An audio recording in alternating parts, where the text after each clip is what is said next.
आगे देखो, दिग्विजय सिंह, कांग्रेसी नेता दिग्विजय सिंह 2019 में एपी सिंह वकील, जो संत रामपाल जी का वकील बना था थोड़े समय के लिए, सतलोक आश्रम मैनेजमेंट हरियाणा से खा खा के पैसे और संत रामपाल जी के झूठे जयकारे लगा लगा के जंतर मंत्र पर, और तुम मूर्खों को मूर्ख बना गया। आज उस एपी सिंह का कोई लेना देना नहीं संत रामपाल जी के मुकदमों से है, लेकिन मैनेजमेंट ने चाल चली, उसको आगे खड़ा कर दिया कि ये संत रामपाल जी को बाहर निकलवाएगा। और उसकी तो आदत है 1.5 फुट की बातें फेंकना। वो तो पब्लिसिटी का भूखा है, मान बढ़ाई का भूखा है। वो तो उसको तो मोटी फीस चाहिए, फिर चाहे उससे कुछ भी बुलवा लो। दिग्विजय सिंह को लेकर, कांग्रेसी नेता को लेकर 2019 में विष्णु साहू, यही मध्य प्रदेश का स्टेट कोऑर्डिनेटर, एपी सिंह वकील और दिग्विजय सिंह एक बड़े से हॉल में संत रामपाल जी के भक्तों को इकट्ठा करके क्या प्रवचन सुना रहे हैं, सुनिए। आदरणीय एपी सिंह जी, आदरणीय विष्णुदास जी, हमारे रामपाल जी महाराज के सभी आदरणीय अनुयायी भाइयों और बहनों, सबसे पहले तो माफी चाहता हूं, देर से आया। लेकिन आप जानते हैं नेताओं के सुबह टाइम पर निकलते हैं, लेकिन धीरे धीरे धीरे धीरे विलंब होता चला जाता है। हर आदमी चाहता है कि वहां भी चलो, वहां भी चलो। रामपाल जी महाराज के इतने शिष्य होंगे मुझे तो अंदाजा भी नहीं। पदाधिकारी आपके पोलिंग पे एजेंट हैं, ये पोलिंग एजेंट वहां मिलेंगे। अरे वाह भाई एपी सिंह, वाह, तूने तो बिल्कुल 100 नंबर पूरे ले लिए भाई, वाह भाई, वाह वाह वाह वाह। एपी सिंह क्या कह रहा है? ये दिग्विजय सिंह कह रहा है कि मुझे तो पता ही नहीं था कि संत रामपाल जी के इतने भगत हैं मध्य प्रदेश में, भोपाल में, क्योंकि हॉल में बहुत सारे भगत आ गए। तो दिग्विजय सिंह कह रहा मुझे तो पता ही नहीं था संत रामपाल जी कितने भगत हैं। इतने में एपी सिंह वकील खड़ा हुआ और कह रहा कि ये तो कुछ भी नहीं है, ये तो खाली आपके पोलिंग एजेंट बनेंगे, पोलिंग एजेंट। वो बाकी भगत तो और बहुत हैं। अरे डूब के मर जाओ नालायको। अरे एक तरफ तो तुम्हारा बाप सतगुरु रामपाल जी भगवान कहता है कि बच्चों तुम्हारे नाखून के बराबर ब्रह्मा विष्णु महेश भी नहीं है, और दूसरी तरफ तुम्हारे को इन 2 कौड़ी के नेताओं का पोलिंग एजेंट बना दिया गया और तुम खुशी खुशी बैठ के सुन रहे हो। इसलिए परमात्मा कहते हैं धिक्कार जन्म उसकी माँ का, 9 मास गर्भ त्रास दई, धिक्कार जन्म उसकी माँ का। अरे तुम्हारे से तो विदुर अच्छा था, जो मुंह पे बोलता था, चाहे किसी को अच्छा लगे चाहे बुरा लगे। और तुम संत रामपाल जी भगवान के भगत, तुम परमेश्वर के भगत हो, और तुम्हारे आंखों के सामने ये 2 कौड़ी का वकील एपी सिंह और ये 2 कौड़ी का राजनेता ये कह रहा है कि ये तो आपके पोलिंग एजेंट है, पोलिंग एजेंट, यानी ये तो आपके दलाल हैं। डूब के मर जाओ नालायको। दोबारा सुन लो क्या कह रहा है एपी सिंह। पदाधिकारी आपके पोलिंग पे एजेंट है, ये पोलिंग एजेंट वहां मिलेंगे। ऐसे हैं कि 1 रुपया नहीं चाहिए, हमें कुछ भी नहीं चाहिए, हमारी 800 संसद में रखते हैं, लगाएंगे सब पैसा हम लगाएंगे।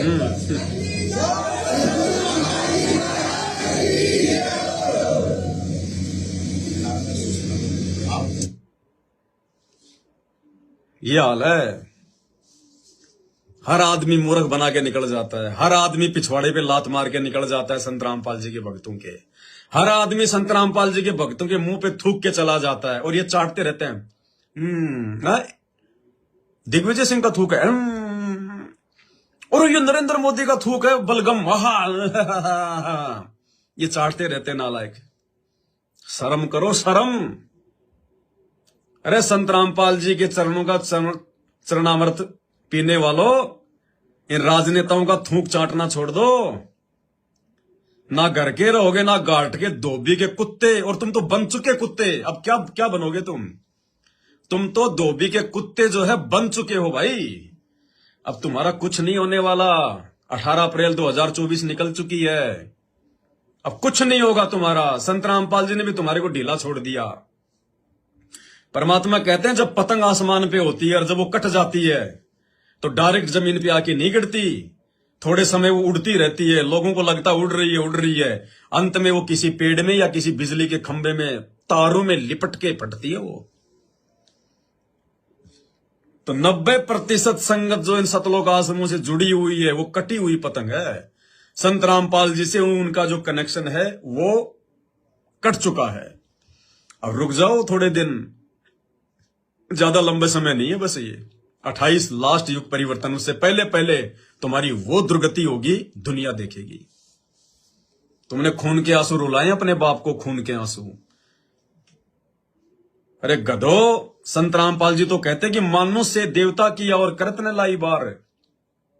परमात्मा तो तुम्हें मनुष्य से देवताओं के समान जो है बनाने जा रहा है, और तुम मनुष्य से जानवर बनते जा रहे हो। कहां बुद्धि काम कर रही है तुम्हारी? क्या हाल होगा तुम्हारा आने वाले समय में? या तो अपने गुरुजी का चरना अमृत चाटना छोड़ दो, या इन राजनेताओं का ये बलगम, ये थूक चाटना छोड़ दो। दो नावों की सवारी करोगे, धोबी के कुत्ते बन के रहोगे। देख रहा है वो अंतर्यामी है, कुछ नहीं छुपा हुआ उससे, कुछ भी। हम सत्सेवकों को अपना भाग्य को, अपनी इस किस्मत को सराहना चाहिए। जैसे बार बार परमात्मा इन विशेष ऑडियो में कहते हैं ना कि बच्चों, तुम अपनी किस्मत को सराया करो। तुम कोई सामान्य आत्मा नहीं हो, सामान्य भगत नहीं हो। वो किसके लिए कह रहे हैं? उस भीड़ के लिए नहीं कह रहे। ये विशेष संदेश हिसार जेल से उन आश्रमों वाली भीड़ के लिए नहीं आ रहे। ये हम सत्सेवकों के विश्वास को और अधिक मजबूत करने के लिए परमात्मा संकेतों में जो है ये सत्संग कर रहे हैं। संकेतों में इन हिसार जेल से आने वाले सत्संगों को समझना बच्चों के बस की बात नहीं है। परमात्मा उनको रिजेक्ट कर चुके, सबको रिजेक्ट। अब वो पतंग है, वो कब नीचे गिरेगी, बस। बाकी डोरी से वो कट चुके हैं सब। और इसी राजनीति को लेकर परमात्मा ने इसी हिसार जेल से आने वाले सत्संग में कितना समझाया परमात्मा ने। परमात्मा कहते हैं हम उसको भगत ही नहीं मानते जो राजनीति करता है। अरे गलत काम करना और गलत काम में सहयोग करना, दोनों चीजों के लिए संत रामपाल जी भगवान ने हमारे को जो है मना किया है। हमने चोरी भी नहीं करनी, और चोरी कोई करता है तो उसमें सहयोग भी नहीं करना। हमने बीड़ी भी नहीं पीना, और बीड़ी कोई पीता है तो उसमें सहयोग भी नहीं करना।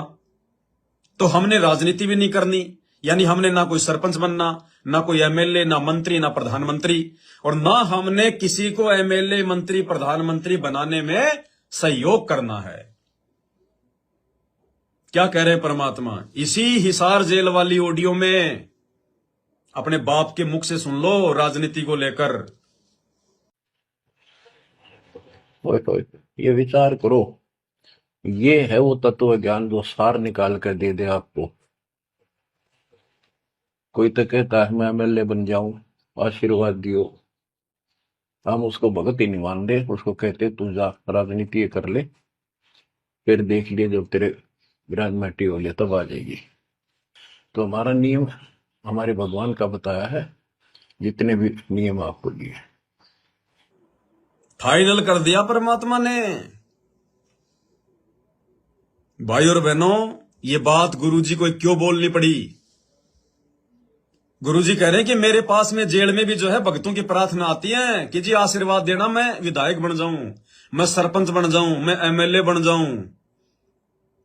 अरे भगवान ने सिखाया कि नालायको तुम क्या मांग रहे हो भगवान से? जब ध्रुव को परमात्मा मिले और ध्रुव की जो तपस्या थी, उसके पिछले जन्म की जो भक्ति थी, उससे परमात्मा प्रसन्न हुए विष्णु रूप में। ये कबीर परमात्मा सतगुरु रामपाल जी जब ध्रुव के सामने ये प्रकट हुए तो परमात्मा ने कहा कि बेटा मांग, क्या मांगता है, मैं तेरे पे प्रसन्न हूं। ध्रुव ने मांगा राज। बोले भगवान मुझे राज दे दो। तब भगवान ने कहा अरे नालायक, अरे तूने मांगा भी तो तूने क्या मांगा? अरे ये तो मैं तुझे वैसे ही देने वाला था, ये तो मैं तुझे वैसे देता, फ्री में देता, तू नहीं मांगता तो भी मैं तुझे देता। अरे मेरे से तो मोक्ष मांगता, मुक्ति मांगता, ये क्या मांग लिया तूने नालायक? तेरे को तो मांगना भी नहीं आया। तो इसी प्रकार भाई और बहनों, परमात्मा ने हमें सिखाया कि भगत को क्या मांगना चाहिए। भक्ति दान मोहि दीजियो, देवन के देवा हो, जन्म पाया भूलो नहीं, करहूं पद सेवा हो। जैसे हम सत्सेवक मांगते हैं अपने परमात्मा से, हम सत्सेवक, हम सात संगति से जुड़े हुए परमात्मा की वीआईपी आत्माएं, हम परमात्मा से कोई भौतिक चीज की डिमांड नहीं करते, कोई सांसारिक वस्तु की डिमांड नहीं करते। हम बेटा बेटी, धन जायदाद, संपत्ति, सुंदर पत्नी कुछ नहीं मांगते।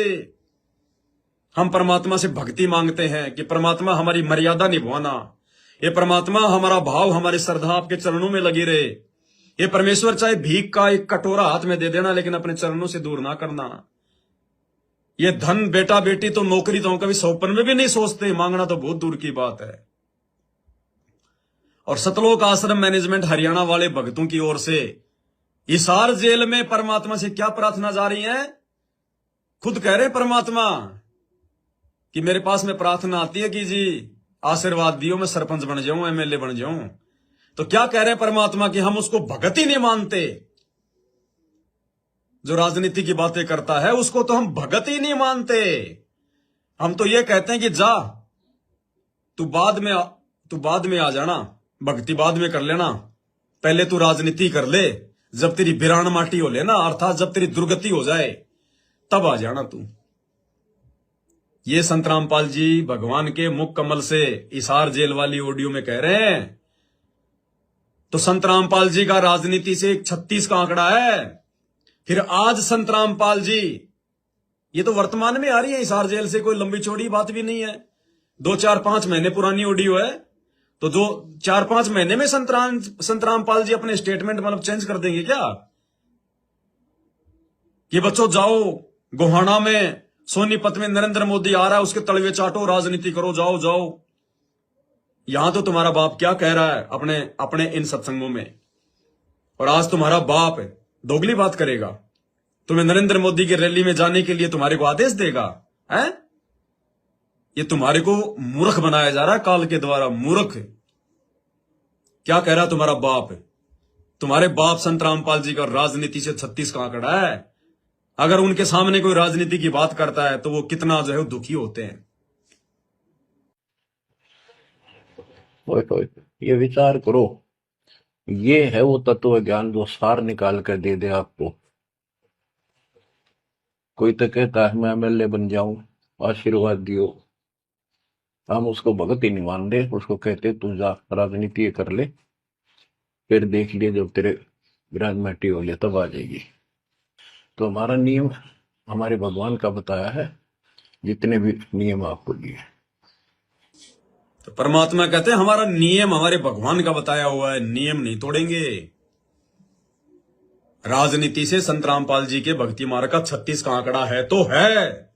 और आज अगर उनके जेल में रहते सहते उनके पीछे से उनके नाम की आड़ में ये पीले पर्चे निकालकर ये मैसेज डाल कर अगर कोई राजनेताओं से दोस्ती जो है वो कर रहा है तो वो काल का एजेंट है, काल का दूत है।